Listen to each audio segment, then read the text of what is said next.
छठ पूजा हिंदू धर्म का एक अत्यंत प्राचीन और पवित्र पर्व है। यह पर्व भगवान सूर्य देव और उनकी बहन छठी मैया उषा को समर्पित है।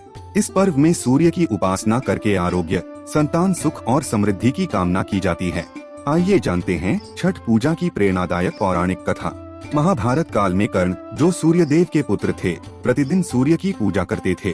वे जल में खड़े होकर घंटों सूर्य को अर्घ्य जल अर्पित करते थे। सूर्य देव की उपासना के कारण ही कर्ण अत्यंत बलवान, तेजस्वी और दानवीर कहलाए। इस कथा से यह परंपरा प्रारंभ हुई कि मनुष्य सूर्य देव को जल अर्पण करके ऊर्जा, स्वास्थ्य और जीवन की शक्ति प्राप्त करता है। बहुत समय पहले राजा प्रियव्रत नामक एक राजा थे। उनकी पत्नी रानी मालिनी अत्यंत सुंदर और गुणवान थीं, लेकिन दोनों को संतान सुख नहीं था।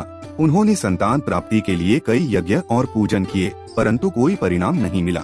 एक दिन उन्होंने ऋषि कश्यप की सलाह पर पुत्रष्टि यज्ञ कराया। यज्ञ के प्रभाव से रानी को एक पुत्र प्राप्त हुआ, लेकिन वह मृत था। रानी अत्यंत दुखी होकर विलाप करने लगी। तभी आकाश से एक छठी देवी प्रकट हुई।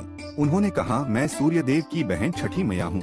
यदि तुम सच्चे मन से मेरी पूजा करोगी तो तुम्हें जीवित और स्वस्थ संतान प्राप्त होगी।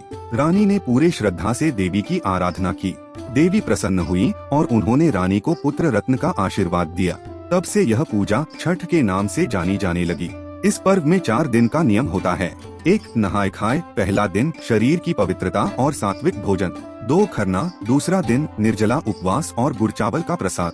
3 संध्या अर्घ्य, तीसरा दिन अस्त होते सूर्य को अर्घ्य देकर धन्यवाद। 4 उषा अर्घ्य, चौथा दिन उगते सूर्य को अर्घ्य देकर पूजा का समापन। छठ पूजा में सूर्य देव की आराधना के साथ साथ प्रकृति, जल, वायु और धरती माता की भी पूजा की जाती है। छठ पर्व हमें यह सिखाता है कि सच्ची भक्ति, नियम और श्रद्धा से की गई साधना कभी व्यर्थ नहीं जाती। सूर्य देव से प्रार्थना करें, हमारे जीवन में प्रकाश बना रहे, हमारी आत्मा में शक्ति और पवित्रता बनी रहे। जय छठी मैया।